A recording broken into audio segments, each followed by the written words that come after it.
জামাত ইসলামীর মানুষগুলোর কি দ্বিতীয় স্ত্রী সবসময় হোটেলেই থাকে? এরকম যত আপনি ঘাটাঘাটি করবেন, এক জামাতের নারী সহ ধরা খেয়েছে। এই যে ব্যভিচারে লিপ্ত হওয়া, এটা আসলে জামাতের পক্ষেই সম্ভব।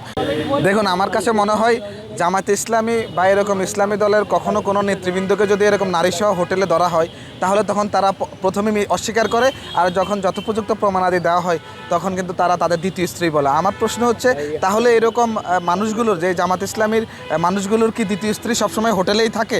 এটা আমার নিজের কাছে নিজের প্রশ্ন ছিল। পরে আমি খুঁজে পেলাম যে আসলে জামাত তো কখনো বাংলাদেশের রাজনীতি এরকম আলোচনায় ছিল না।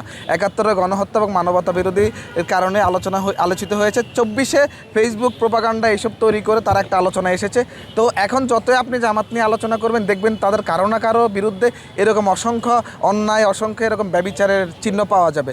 সহিহ বুখারী হাদিস ১০২ নম্বরে বলা আছে যে আল্লাহ রাব্বুল আলামিন কাল কিয়ামতের দিন ৩ ব্যক্তির দিকে তাকাবে না। একটা হচ্ছে মিথ্যাবাদী শাসক, আর হচ্ছে বৃদ্ধ ব্যভিচারী। তা আমার কাছে মনে হচ্ছে যে এই জামাতের যে বৃদ্ধ ব্যভিচারী করছে, তার বয়স হচ্ছে ৭৫ আর মেয়ের বয়স হচ্ছে ১৮।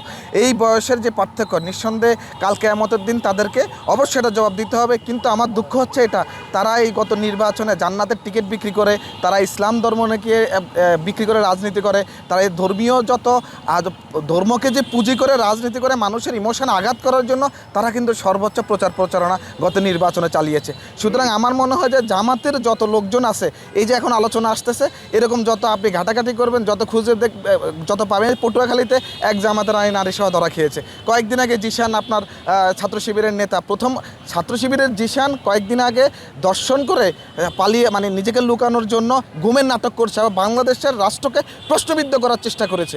কিন্তু সেই জায়গায় পরবর্তীতে আমরা কী পেলাম, যে তারা জামাতের আমির থেকে শুরু করে সর্বনিম্ন নেতা পর্যন্ত এটার স্টেটমেন্ট দিয়েছিল, জিশান গুম হয়েছে। অথচ জিশান নিজে আত্মগোপনে ছিল।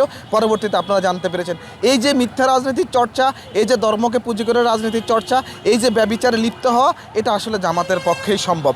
এটা আর অন্য কোনো দলের পক্ষে আমার মনে হয় এই মুহূর্তে সম্ভব না। সুতরাং আমি মনে করছি যে এদের দৃষ্টান্তমূলক শাস্তি হওয়া দরকার।